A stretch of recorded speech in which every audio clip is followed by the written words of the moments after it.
Good morning student, today's का the next topic that mean numerical problem of chapter solid state. पहला numerical है जो कि 2002 में पीएसईबी में और एक बारी आई थिंक सीबीएसई में भी आ चुका है। ठीक है बेटा, क्वेश्चन क्या है, a compound form by element A और बी है। ठीक है, ए और B crystallizes in a cubic arrangement. कौन सा अरेंजमेंट है इसका? क्यूबिक अरेंजमेंट है, जिसमें क्या ए एटम क्या है वो कहाँ प्रेजेंट है? कॉर्नर्स ऑफ क्यूब पे, और बी क्या कहाँ प्रेजेंट है? फेस सेंटर पे। तो इसका फॉर्मूला बताना है कंपाउंड का। सबसे पहले क्या है, इन ए क्यूब ए एटम कहाँ, A atom at the corners, A atom कहाँ प्रेजेंट है? कॉर्नर्स पे। और याद रखना कि ईच शेयर बाय 8 क्यूब्स। ठीक है बेटा, आपको मैंने एक बार पीछे जब हमने इसके मैंने नोट से आपको करवाया था तो तब मैंने आपको एक फार्मूला भी करवाया था। इस फार्मूले में देखो इसमें क्या है, कॉर्नर्स कितने हैं? 8 है। एटम कितने हैं हमारे पास? एक है, वो भी 8 है। तो 8 डिवाइड बाय 8, तो आंसर कितना है आपके पास? 1। मतलब क्या है, the number of A atom in unit cell कितना हुआ? 1 है। ठीक है बेटा, तो इसके बाद नेक्स्ट हम निकालेंगे B atom. B atom at the corners of 6 faces. B atom कहाँ प्रेजेंट है? कहाँ प्रेजेंट है? फेस सेंटर में है ना। तो B atom at the corner of 6 faces.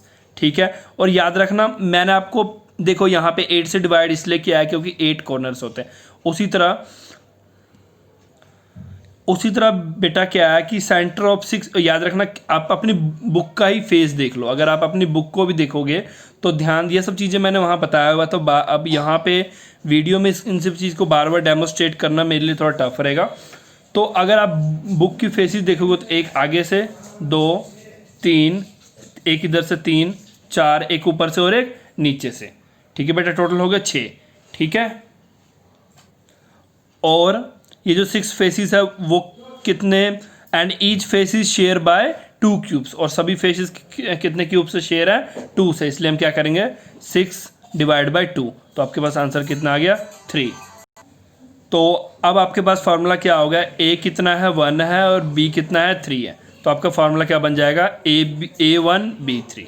ठीक है, इसी का नेक्स्ट आपका क्वेश्चन है, इफ 3 एलिमेंट है P Q R crystallize in a cubic solid, lattice with P atom at a corners, Q atom at a cube centre और R atom at the centre of edges पे है, तो right the formula of compound. सबसे पहले आपने उसी तरह करना है, जो कॉर्नर्स पे है उसको 8 से डिवाइड कर दो। ठीक है बेटा, उसका आंसर आ जाएगा आपके पास 1 आ जाएगा। Q atom present in the cube centre, याद रखना क्यूब्स के सेंटर में एक ही एटम प्रेजेंट होता है, इसका आंसर 1 आ जाएगा। उसी तरह R atom present at the edges, since there are 12 edges, and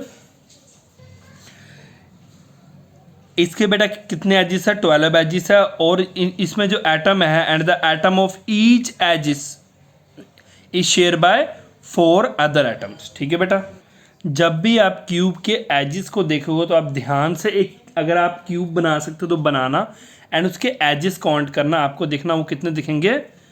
12। ठीक है बेटा, और सभी किसके शेयर होते हैं? 4 से। इसलिए हम क्या करेंगे, 12 को 4 से डिवाइड करेंगे, और आपके पास जो आंसर आएगा, आपके पास आंसर आ जाएगा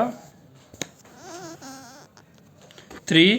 तो इसी तरह बेटा जो आया P1 Q1 और R3 आपका फार्मूला हो गया।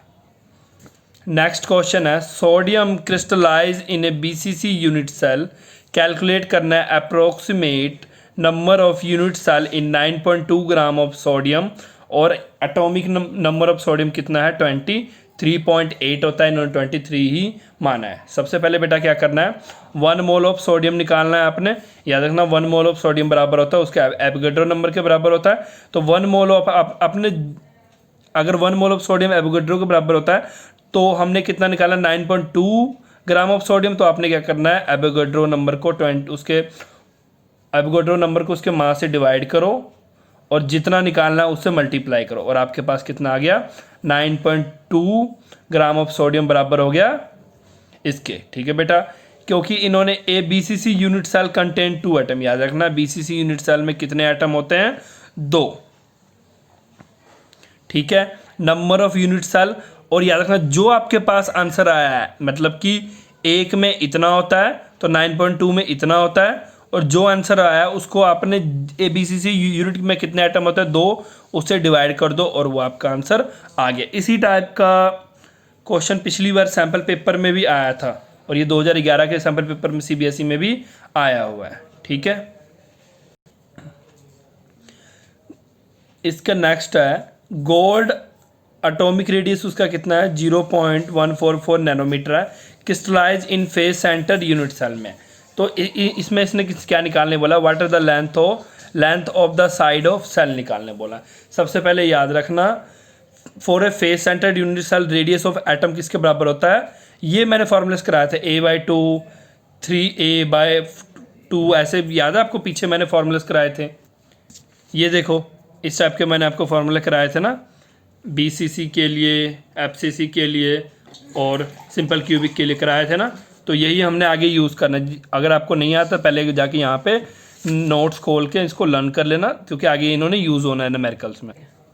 इसमें हमने क्या निकालना है, लेंथ निकालना है। ठीक है बेटा, लेंथ। तो इसमें हमें क्या दिया हुआ, R दिया हुआ है, रेडियस ये तो दिया हुआ है, A नहीं दिया हुआ, तो इसको यहाँ भेज दो।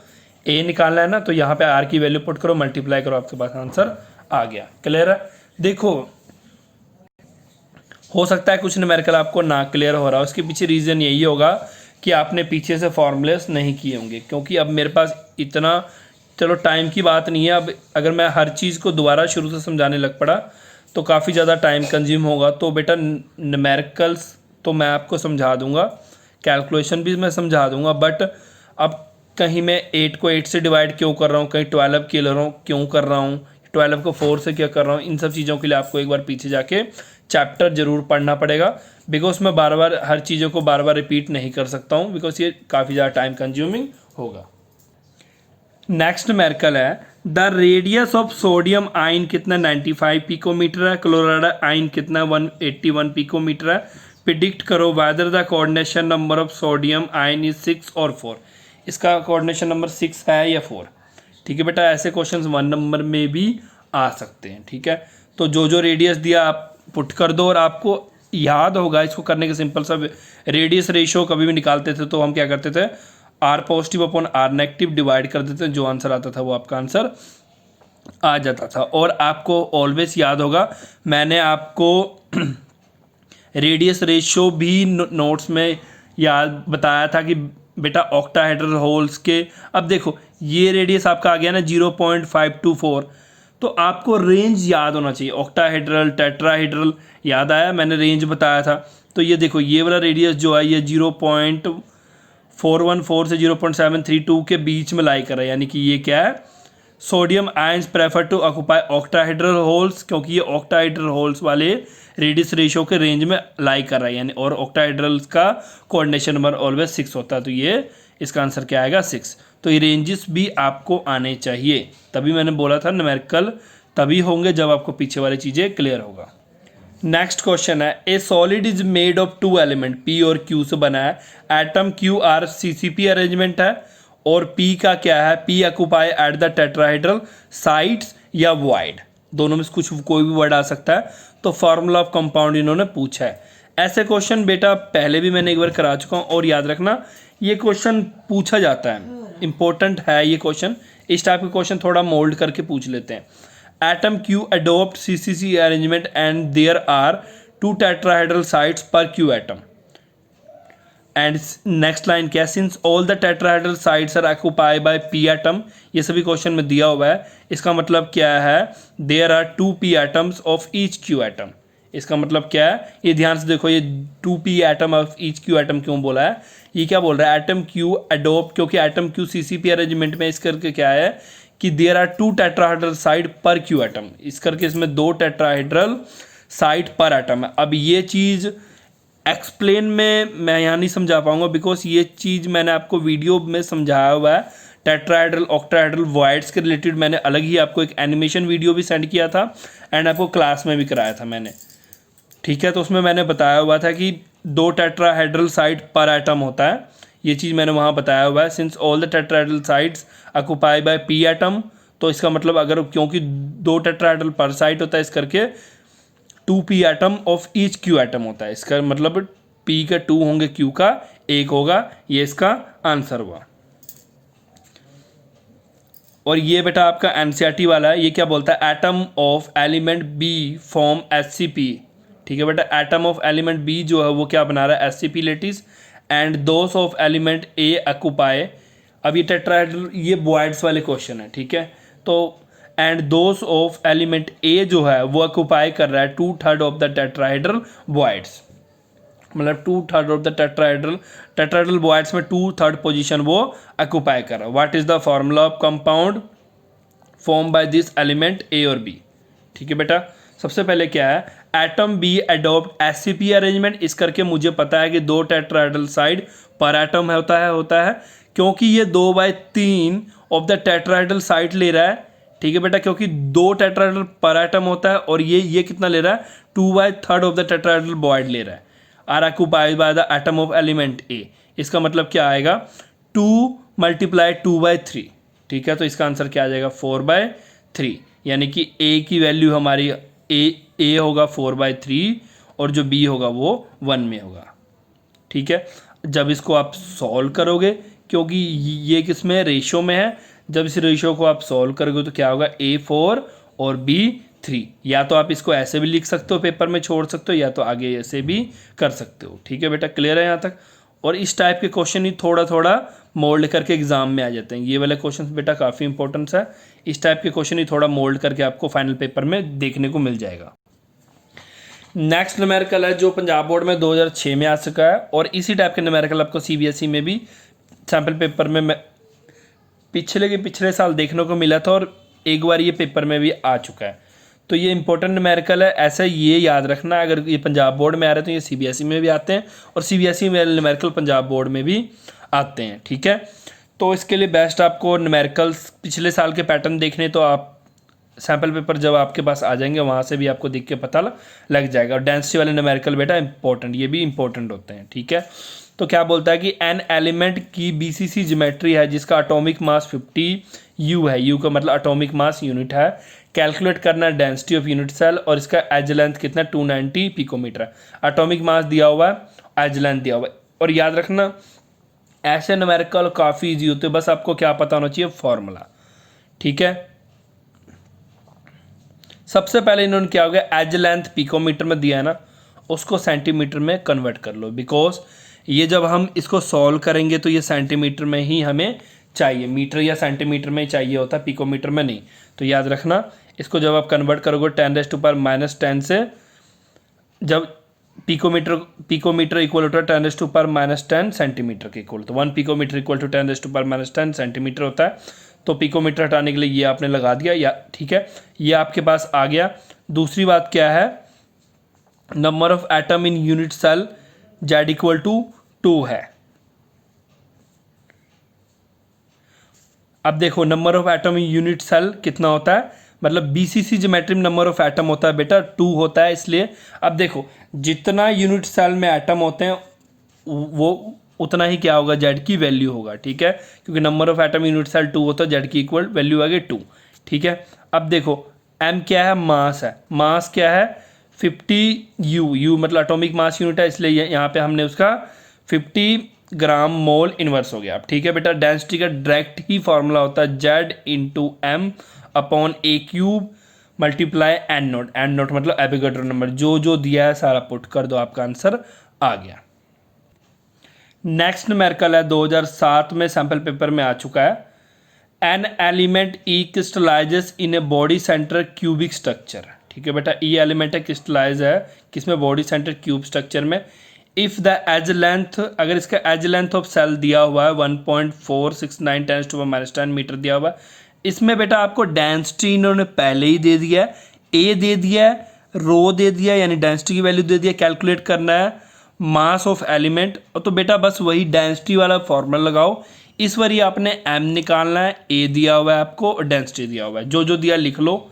एज लेंथ बस पिकोमीटर में दिया, सेंटीमीटर में कन्वर्ट कर लो, उसको कर दिया, क्योंकि इन्होंने मीटर में दिया है उसको सेंटीमीटर में कन्वर्ट कर लो। ये कन्वर्जेंस तो आपको आती ही होगी, नहीं आती होगी तो वैसे तो फिजिक्स में भी आपको कन्वर्जन, पहला चैप्टर ही कन्वर्जन वाला होता है।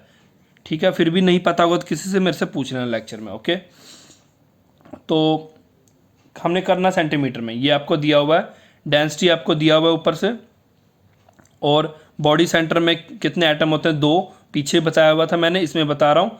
जेड रो की वैल्यू, ए की वैल्यू दिया हुआ है और निकालना हमने एम, एम इधर छोड़ दो, बाकी चीज़ उधर शिफ्ट कर दो।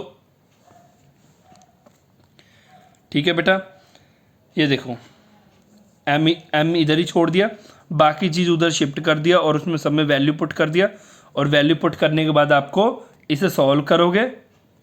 जब इसे सॉल्व किया तो आपके पास मास ऑफ एटम कितना है, 18.42 ग्राम मोल इनवर्स। और साथ में इन्होंने एक चीज़ और बोला है, रेडियस ऑफ एन एटम भी निकालो। मास तो बोला है, बाद में रेडियस ऑफ एटम भी निकालने बोला है। बस रेडियस ऑफ एटम का निकालने का फार्मूला ये होता है बेटा, बीसीसी स्ट्रक्चर का फार्मूला होता है, बीसीसी स्ट्रक्चर रेडियस रेशियो होता है, R = होता है √3a/4 होता है। ए की वैल्यू दिया है, पुट कर दो, सॉल्व कर दो, ये आपके पास रेडियस ऑफ एटम भी निकल गया। क्लियर है आपको? नेक्स्ट है niobium crystallize in a body centre cubic structure. इसकी डेंसिटी बेटा दिया हुआ है, कैलकुलेट करो एटॉमिक रेडियस ऑफ नोबोबियम। अगर इसका एटॉमिक मास दिया, मतलब इसका एटॉमिक मास दिया हुआ है, एटॉमिक मास दिया हुआ है, डेंसिटी दिया हुआ है। ठीक है, इसका हमने क्या क्या कैलकुलेट करना है, एटॉमिक रेडियस ऑफ रेडियस निकालना है। ठीक है, जो जो दिया हुआ है पहले वो लिख लो। डेंसिटी दिया हुआ है, लेंथ नहीं दिया हुआ है। हमें इतना पता है कि बीसीसी के यूनिट सेल में 2 होते हैं, जेड दिया है, रो दिया है, एम दिया है। जो जो दिया है पुट कर दो, और जो नहीं दिया हुआ है, जैसे कि आपको ए की वैल्यू नहीं, एज लेंथ नहीं दिया हुआ है, वो उसको एक साइड कर लो, बाकी चीज़ों को एक साइड कर लो। ठीक है, और आपके पास एट लास्ट में ए की वैल्यू सॉल्व करके सारा निकल जाएगा। अब ये सॉल्व करना तो बेटा मैं नहीं बता सकता हूँ आपको, ये खुद ही करना पड़ेगा। हाँ, कहीं फंसते हो, प्रॉब्लम आती है तो वो अलग बात है। आप मुझे मतलब पिक क्लिक करके सेंड कर देना, मैं वहाँ से आपकी हेल्प कर दूँगा।